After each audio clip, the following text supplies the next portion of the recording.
back to another episode of Wrestling with Memories. I am Wax the Brain Hussein, and I'm joined by Fash, the $1 Million Fan. Fash, what's that peeking out on your chest? Well, before we get to that, it's not any episode, Wax. This is our 20th episode, so it's a special milestone for us. I think 19 episodes more than we thought we'd actually get through. And in, I guess, celebration of that, we are wearing slightly different clothes today. So we've got our own attire now. So if I move back a little bit, you can see this Wrestling with Memories. I've got a nice polo shirt here, and you are wearing the hoodie with our red and black classic symbol there. So I guess we're moving up in the world, Wax. Definitely. I mean, we are now podcasting kings, aren't we, Fash? Well, all I'll say is some groceries won't be paid for this week because of the money that we spent on this stuff. But it's all part of the fun. And actually, I've got to say, you were the one that sourced these, and they're very good quality. So for those listening on the podcast, you won't be able to see, but I'd say check it out on YouTube, and you'll see that we're looking pretty dapper. And I think this works really well for today's episode because we've got our own gear. And I guess the guys we want to talk about, they revolutionized T-shirts back in 1996 as well. It's a special episode, Wax. It's the 20th one, and it's also special in terms of we're not discussing the timeline today. We did a Instagram poll. Did people want us to discuss the 25th anniversary of Kevin Nash showing up on WCW Nitro? And there was a resounding yes to that. There sure was. A few weeks ago, we did the similar episode based on Scott Hall's very first appearance on a WCW Nitro. So we're going to really just pick up from there and just carry on the story and see how Kevin Nash gets involved.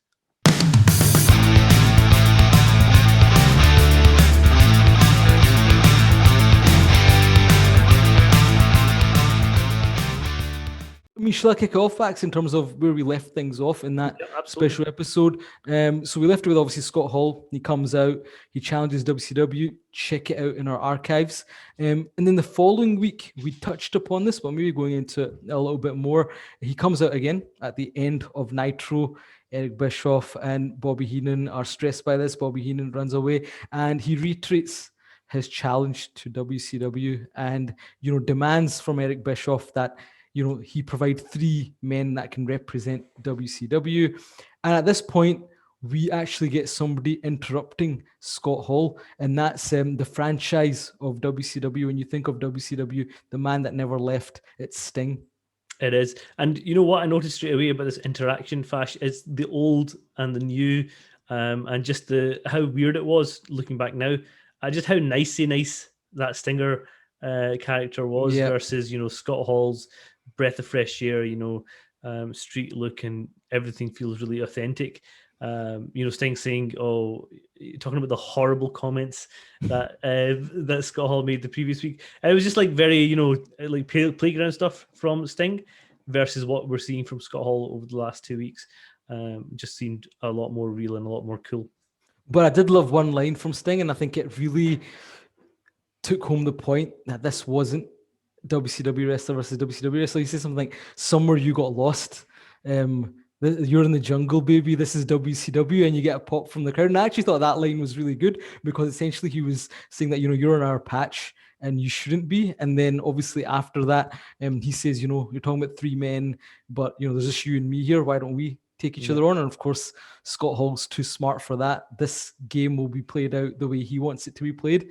And he says, nah, we're not going to do that, and throws the toothpick in his face, which earns him a slap across the face from Sting. And the crowd pops again, and exactly. We've got our first action in this new storyline.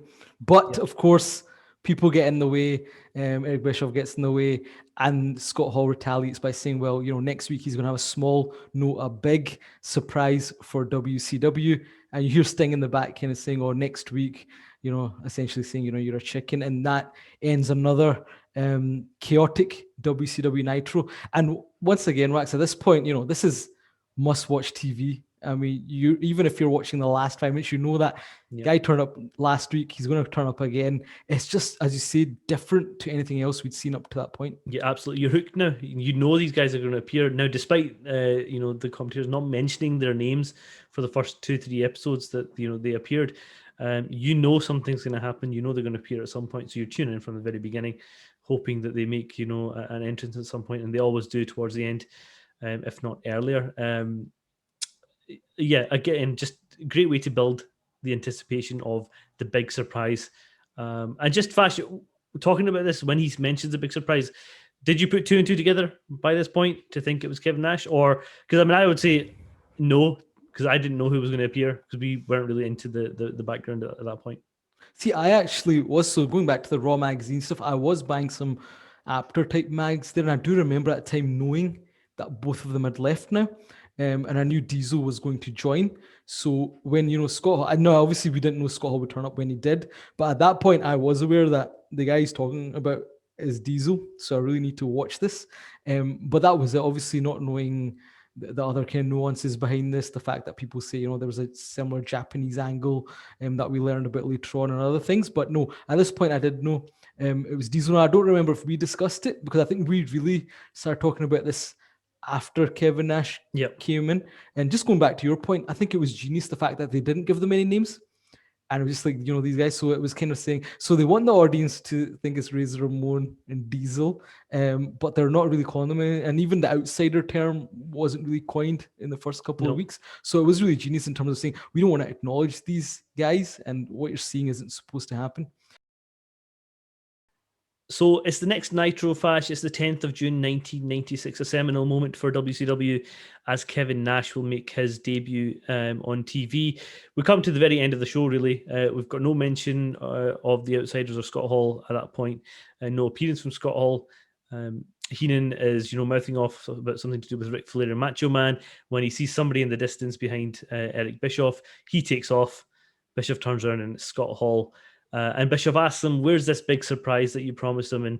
And Scott Hall sort of pointing in the back, just behind him.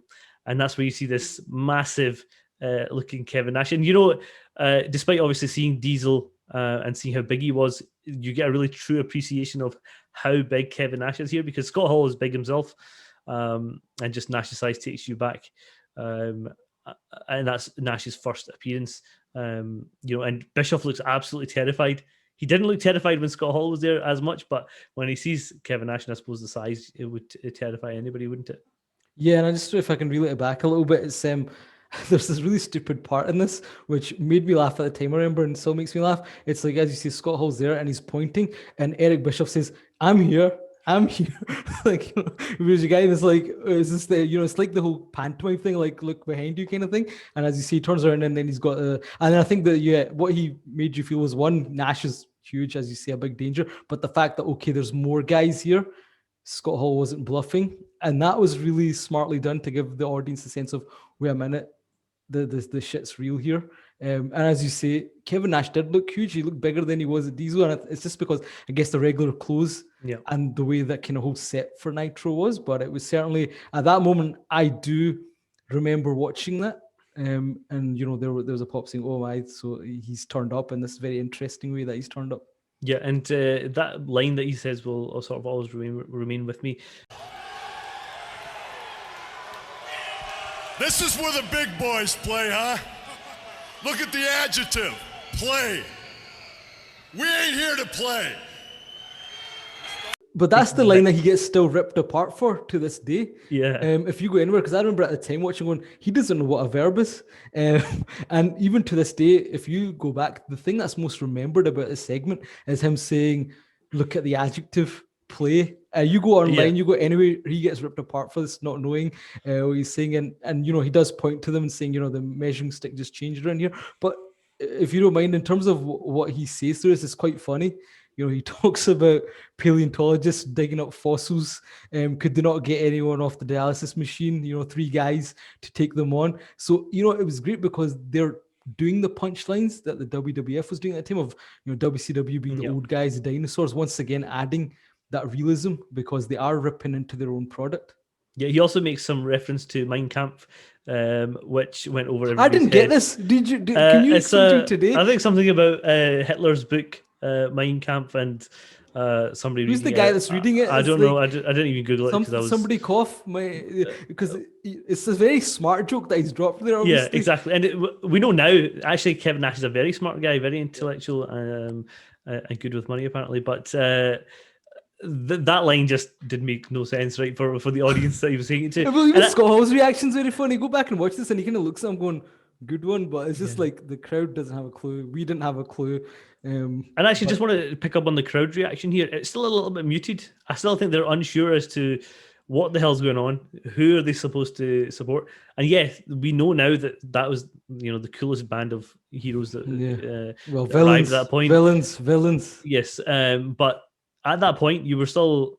Most fans were still cheering for WCW guys, weren't they? Because it was the confusion. I think this is what made, like you say, the reaction was muted because it was confused. But then I do remember when they pose at the end of there is more cheers. But then this is the great thing about where Nitro was shooting. So if it was the South, you did see a really strong WCW support, and even in other areas. And obviously, we'll get to Bash at the Beach.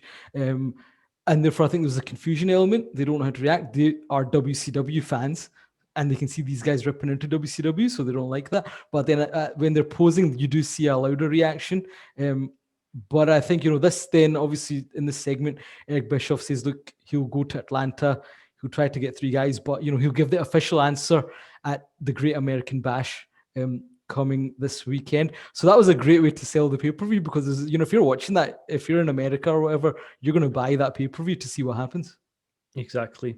And let's talk about the pay-per-view itself. It's Great American Bash, June 1996. You think during the show, at any moment, Scott Hall and Kevin Nash could appear. They are actually only there for one segment. When Bischoff accepts the match that they've offered him, and he says he's going to select 3 guys to take them on. And I found it quite funny because Scott Hall is trying to say something, but Eric Bischoff is still trying to sell the next pay-per-view on the mic, so he's insisting that he finishes that bit off. And the other thing that they specifically come to, a very serious question posed by Eric Bischoff: do you still work for the WWF? Obviously, we know now that all the legal wranglings that were happening at that time, and a very sober Kevin Nash and Scott Hall both say no. Let's forget about the past and move on. So that was very clear at that point that they are no longer WWF guys. Well, they were saying they were not. And do you know what, honestly, Wax? I remember this so vividly. So if you remember, these pay-per-views never used to be available to us. I think you could watch them on the German channel once again on a delay. But I remember vividly going on the Friday after this event, because Nitro used to come on a Friday, to my friend Zuby's house, where I used to watch Raw and Nitro at that time. And I remember they showed this segment on Nitro.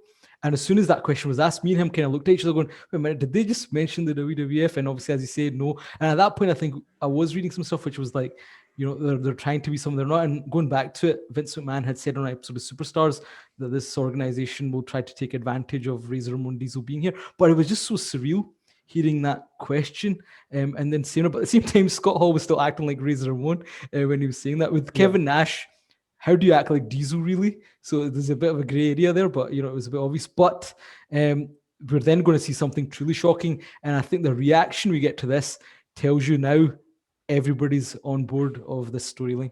Exactly. I mean, before we come to that, the reference to their surprise buddy, Bischoff doesn't really pick up on it as obviously the third man that is going to be part of their team.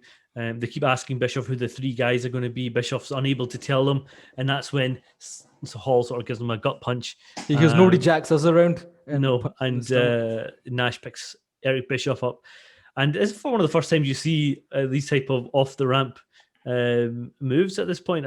It's very rare, because obviously we then see in the Attitude Era and later on in WCW, but he basically nails a powerbomb off the ramp through a table. It's off the stage, isn't it? Yeah. Well, no, like you say, I don't think an authority figure was attacked, but up to this point. And once again, I remember the reaction of watching this. So once again, we looked at each other going, what the hell? Because you, at that point, believed these guys were announcers, whoever, and something that had never happened. So that was shocking, right? And at that point, you hear the crowd reaction. And this is molten now. Yeah, and Tony and Dusty really sell this, on the announcing. They really sell this as a really serious moment. They're hamming it up, which I thought was and then you get the medics in, and then I think Tony Schiavone even leaves his seat, says he's got to go check this, and then you've got a little kind of 2 minutes of Dusty Rhodes, talking about what's happened, the shocking, and the whole point about them being at war, which really brings everything to roost. And once again, shocking angle, they're gone. Nobody comes out to help, and it sets up the next Nitro, which is the one I was talking about, which we watched on the Friday, but obviously in the States would be on Monday. Yep. So let's talk about that Nitro specifically, Fash. Again, the key moment really is the end of the show. We've got Mean Gene coming out to make a special announcement. He says he's been in various meetings with the top brass, and they came up with a list of 6 individuals based on their win-loss record that could potentially meet the outsiders. Those 6, just for reference: Hulk Hogan, The Giant, Ric Flair, Lex Luger, Sting, and Macho Man. The usual suspects. I don't think you would put anybody else in that bracket. And within that 6, they've drawn out 3 names, and those 3 names are going to be Lex Luger, Macho Man, and then when he says Sting's name, there's a huge pop because the Sting is really the main guy at this point when Hulk Hogan's not around. Well, you're saying when Hulk Hogan's not around, but Hulk Hogan's name gets booed if you go back and watch that segment. And this was one of the things. Hogan was obviously having his difficulties with the WCW fan base. So when his name is mentioned, there's actually a bit, scattering of boos, or actually a bit louder. And before he'd left, he was, getting booed and not getting the best reactions. But just going back to your point around the 6, something probably we should have mentioned when we were talking about Kevin Nash and Scott Hall, they were taking digs at WCW wrestlers, right? And even when Kevin Nash comes, he talks about Blunder in Paradise and takes a dig at Hulk Hogan. Scott Hall taking a dig at Hulk Hogan. So even though at this point, and we'll discuss it in a future episode, who the third man was meant to be or whatever, the outcome of what happens actually makes this even better because they are ripping into the guy who is going to be the crown jewel of this group. So I thought that works really well in hindsight and retrospect. Yeah, the outsiders don't make an appearance on this particular episode, and Heenan and Tony Schiavone are getting bigging up the whole angle at the end. He did make some sort of reference to the Gulf War at the end, which made no sense again to me. Yeah, he says something about they were the outsiders. Or something. Yeah, I think it's just Heenan. But I think Heenan was trying to say that just because they are not a whole company or whatever, we don't know, they could still end up winning this, so we need to be vigilant. Yeah, because he is still the heel commentator, and he's still, it doesn't matter where these guys are from. If the heels, Heenan is going to back them in some way. But that changes as well, right? That changes when he then becomes very much WCW. Yeah. So we're going to see a change in all these characters and different reasons. Bobby Heenan, by this point, he's scared more than anything else. But as we get closer to the event, he is going to kind of stand with WCW. Yep. Let's move on to Nitro from 24th June 1990. This is literally only 2 weeks before Bash at the Beach. And again, Mean Gene opens the show. Mean Gene is everywhere on WCW, isn't he? He opens the show with the 3 men that were announced: Sting, Macho Man, Lex Luger. They're all wearing the Stinger face paint. And they're talking about how they're going to take on the outsiders. And there was a hilarious moment in this. I know you might pick up on other stuff, but Lex Luger completely fucks up his moment on the mic. We're unified as a team. WCW stands tall. Did he screw up?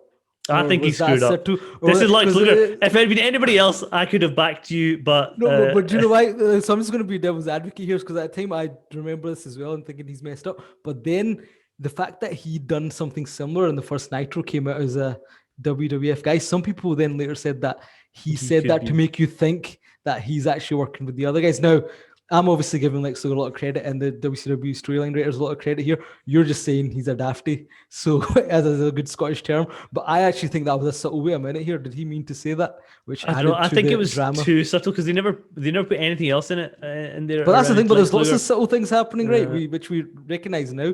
But you just couldn't trust anyone at this point. This was what made it good. And actually, we'll come back to that in our next episode about the third man and how they played that up. But just what did you think about the paint? I thought it was pretty cool that that's like this war paint. It showed that they're together and they're taking on this threat. I thought it was pretty cool. Yeah, it was nice to see them all 3 on the same page. They are, generally baby faces at this point anyway, so they're all working at the same time. But we know it's going to be an interesting trio. And that leads us to the main event for this Nitro, Fash. Yeah, so this main event is a triple threat match, if I'm not wrong, if I've got my weeks right. And it's Sting and Lex Luger. I think they were the tag team champions at this point, defending the titles against Harlem Heat and Steiner Brothers. And, a little sidebar. I used to like the fact that WCW had these triple threat matches at the time. WWE wasn't doing them. So this was quite another unique match, but it's not really about the match, because what happens is as the match is progressing, we see Scott Hall and Kevin Nash turn up with baseball bats. And once again, this is something new, because at this point we hadn't seen the threat of this sort of violence. So they come out on the ramp, and It's hilarious. All these police officers get in the ring to kind of separate the WCW stars from these two guys who are like, I think Scott Hall bangs the baseball bat on the stairs to just show it's a real bat. And the crowd, once again, is a little bit shocked by this, but you're getting into it then. And what I loved about this, what's hilarious about the segment was they show the police guys putting their hands on their guns as if they're going to start firing, which once again made no sense. Surely you go after the guys who are not supposed to be there. But as all this is going on, there's a title change. So Harlem Heat take advantage of the situation. Lex Luger gets rolled up and we've got a title change. But what made this even better was nobody cares. So title change happens and, Luger pops up and Sting is just focused on what's going on. So nothing takes place here in terms of violence once again, but it's like heightened the tensions and obviously then, the outsiders have to. And that's it. They're teasing it, aren't they? They're very close. Very close to having some sort of pull apart, but nothing actually happens, and that's how you build a pay-per-view, isn't it? Well, this is unique for a time. Once again, when you go back and watch this, it's just so good in terms of storytelling, and it's something that I could learn from today. And obviously, WCW as the years progressed lost some of this, but this was just every element of it was just so good because you have to go back in that time frame, and the amount of people that believed what was going on was real, and they were blurring their lines so well. Like I said, police in their baseball bats, the fact that violence doesn't take place because they're not supposed to be there. We still don't know who the third man is, so when they scurry away, everyone's like, oh, where's the third guy? So just excellent. And once again, a great way to end the show. You have to watch what's happening next.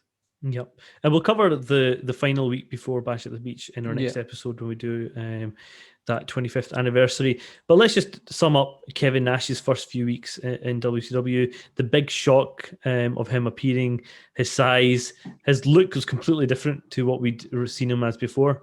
And just his sort of attitude and the way he was speaking, he was acting quite different to his previous Diesel character.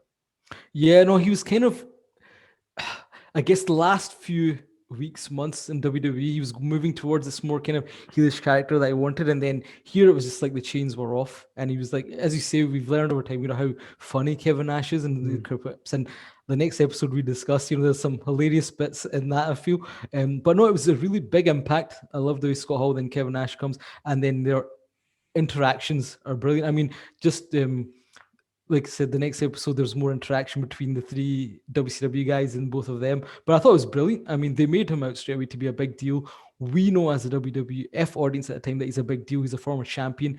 And once again, they'd only been on WWE television in April. Yeah. This is May, June. So that's where, the timing of it was perfect. But to me, you could not have better debuts. And I'm sure you agree with that. Yeah. And he's the assumed leader of the duo at this point, isn't he? Yeah. A, because he came in second, his size probably, and the fact that you mentioned he's a World Wrestling Federation champion as well previously. All goes to him being the top dog. But what it also does is it makes you think, well, who can the third guy be? Because the third guy's surely got to top both of these, and that's what really added to it. It's like, okay, you got Scott Hall, you got Kevin Nash, who else is coming? And I guess, for my final comments on this would be just to show how clueless your man Dave Meltzer is. One of the names he put forward as the third man was Mabel. So anytime you try to defend Dave Meltzer, even me as a kid back in 1996 knew that third guy couldn't be Mabel Wax. Well, maybe he was going based on the size incremental increases. Mabel. Then he should have went for Yokozuna. So that just shows you that your man Meltzer got trolled back in 1996 by somebody. Yeah. To be fair, a lot of people did because that decision was made very late and kept very secret. Which is well, I think you and I discussed. If you remember at the time, and this was actually in line with what one of the plans for Bischoff was his back was Sting. I thought it would be Sting. But then when there was more interaction going on, I wasn't sure. And then obviously we'll talk about all the rumors of the guys that could have been and what could have happened in our next special in this. So we wanted to cover a trilogy of episodes, obviously on Scott Hall, Kevin Nash, and then the third man. And we'll do that in line with the anniversaries, given it's been 25 years. And then we'll also, in the coming weeks, revert back to our main timeline as well of 1992. There's lots to cover post our WrestleMania 8 episode. Yeah, I'm looking forward to that, Fash. 1992 was a special year for us in the WWF. So looking forward to get back onto that timetable very soon. Look out for our shows. Check us out on Facebook, on YouTube. We're on Twitter and Instagram as well. Hopefully we'll be releasing some of these goodies for you guys to buy. I don't think we're anywhere near that wax, but yeah. we can always hope, Fash. But yeah, in the meantime, we can sign off, Fash. I think we've covered this episode and we're looking forward to the next one, which is the big one in this series of 25th anniversaries. Yep. So he's Wax, I'm Fash, and this is Wrestling with Memories.